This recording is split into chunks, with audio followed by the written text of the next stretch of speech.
तमिलनाडु चुनाव प्रचार में उप मुख्यमंत्री उदयनिधि स्टालिन ने पोलाची में कहा कि बीजेपी ने राज्य को केंद्रीय योजना ही नहीं दी, इसलिए तमिलों को इसका बदला लेना चाहिए। उन्होंने जनता से अपील की कि वह बीजेपी के खिलाफ वोट करे। ये बयान चुनौती माहौल को और गर्माता दिख रहा है। उत्तर प्रदेश में बीजेपी ने महिला आरक्षण बिल के समर्थन में नारी शक्ति वंदना पदयात्रा आयोजित की। इसमें स्कूल के छात्र, शिक्षक और जिला विद्यालय निरीक्षक भी शामिल हुए। ये कार्यक्रम महिला सशक्तिकरण को लेकर पार्टी की पहल को दर्शाता है। कर्नाटक के उप मुख्यमंत्री डीके शिव कुमार ने बेंगलुरु में कहा कि बीजेपी केवल राजनीतिक फायदा उठाने के लिए परिसीमन विधेयक पास करना चाहती है। उन्होंने जोर दिया कि इस पर सही तरीके से चर्चा होनी चाहिए। उनका बयान राज्य की राजनीति में नई बहस छेड़ता दिखा। दिल्ली में लोकसभा में विपक्ष के नेता राहुल गांधी ने कहा कि महिलाएं हमारी राष्ट्रीय सोच और कल्पना की केंद्रीय शक्ति है।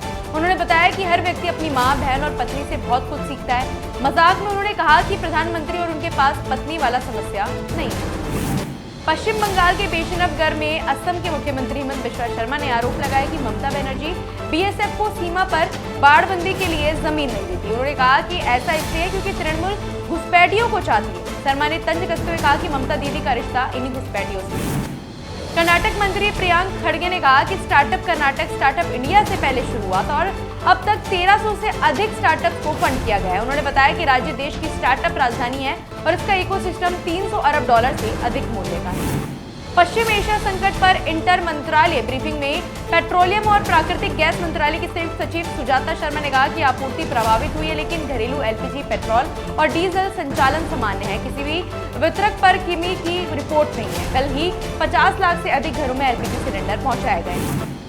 नई दिल्ली में द्विवार्षिक सेना कमांडरों का सम्मेलन संपन्न हुआ। सेना प्रमुख जनरल उपेंद्र द्विवेदी की अध्यक्षता में हुई चर्चा में स्वदेशी उत्पादन क्षमता को तेज करने पर जोर दिया गया। इसका उद्देश्य रक्षा क्षेत्र में आत्मनिर्भरता और मौजूदा आपूर्ति संकट के बीच दीर्घकालिक रणनीतिक मजबूती सुनिश्चित करना।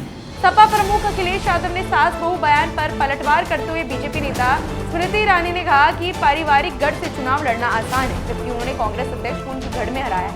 उन्होंने तंज किया कि विपक्षी नेता अगर आत्मविश्वास रखते हैं तो उन्हें अपने पारिवारिक क्षेत्र छोड़कर गोरखपुर से चुनाव लड़ना चाहिए।